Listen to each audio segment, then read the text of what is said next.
Item ಯಾವುದೇ ಇರಲಿ try ಮಾಡಿ ಆಚಿ ಚಿಕನ್ ಮಸಾಲಾ. ಆಚಿ ಚಿಕನ್ ಮಸಾಲಾ. ಪ್ರಶ್ನೆ ಪತ್ರಿಕೆ ಸೋರಿಕೆ ಹಿನ್ನೆಲೆಯಲ್ಲಿ ನೀಟ್ ಪರೀಕ್ಷೆಯನ್ನ ರದ್ದು ಮಾಡಿದ್ದಾರೆ. ರಾಜಸ್ಥಾನದಲ್ಲಿ ನಡೆದ ಪರೀಕ್ಷೆಯಲ್ಲಿ ಸೋರಿಕೆ ಆರೋಪ ಕೇಳಿ ಬಂದಿದೆ.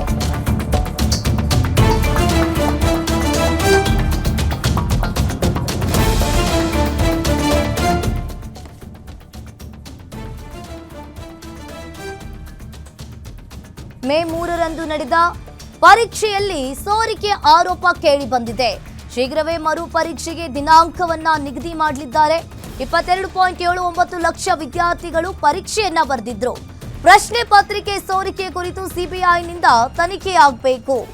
ಪ್ರಶ್ನೆ ಪತ್ರಿಕೆ ಸೋರಿಕೆ ಹಿನ್ನೆಲೆಯಲ್ಲಿ ಈಗಾಗಲೇ ನೀಟ್ ಪರೀಕ್ಷೆಯನ್ನ ರದ್ದು ಮಾಡಿದ್ದಾರೆ. ರಾಜಸ್ಥಾನದಲ್ಲಿ ನಡೆದ ಪರೀಕ್ಷೆಯಲ್ಲಿ ಸೋರಿಕೆ ಉಂಟಾಗಿದೆ. ಮೇ 3ರಂದು ನಡೆದ ಪರೀಕ್ಷೆಯಲ್ಲಿ ಈ ಪ್ರಶ್ನೆ ಪತ್ರಿಕೆಯ ಸೋರಿಕೆಯ ಆರೋಪ ಕೇಳಿ ಬಂದಿರುವಂತದ್ದು.